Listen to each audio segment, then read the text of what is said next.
Alfred! Tita!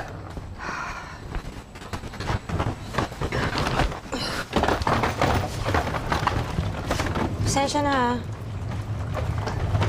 Alam mo naman na di makalabas ng PMA si Rex ngayon. Hindi ko naman tatawagan yung mami mo kung meron kang ibang choice. Okay lang, tita. Wala naman akong ginagawa. Bakasyon naman kami. Basta ang sabi ni Mama, sunduin ka lang. Oh, speaking of... Hello, Ma. Nagkakarga ako ng gamit. Kasama ko na si Tita dyan. Okay. Hi, Best! Grabe, inabala mo pa si Alfred.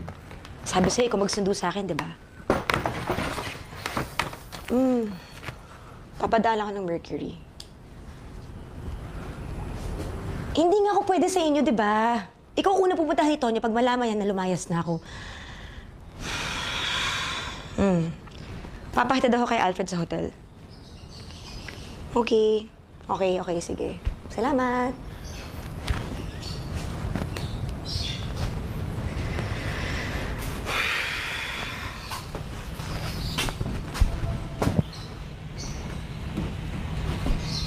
Are you okay, Tita? Sorry, Hindi ko na kasi alam kung ano gagawin ko, eh. Nadamay pa kayo ng mami. Palitan natin yung buhay ko. Nagkapamilya kami ng mami mo, siya pa rin ang nag-aalala para sa akin. Sobrang loser ko talaga! Shit! Hindi totoo yan, Tita.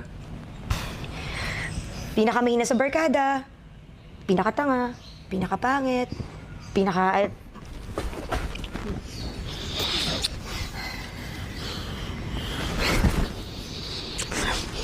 Wait! Alfred! Oh my God!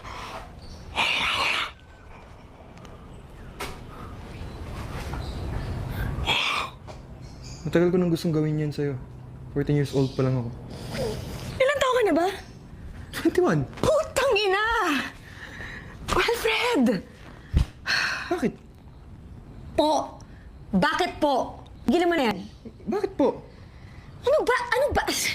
Best friend ako ng mami mo. Best friend ka ng anak ko. Ako ang kasama ng nanay mo nung inapang naka. Sobrang bata mo pa. Hindi na ako bata. Papatunayan ko sa'yo hindi na ako bata. Kung hindi ka na bata, sabihin mo yan kapag di mo na wallpaper yung nanay mo. Jen! Ay, gago ka rin, ano? Tita Jen! Ay, gago mo!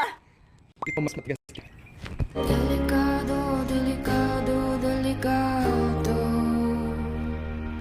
Magagalit ang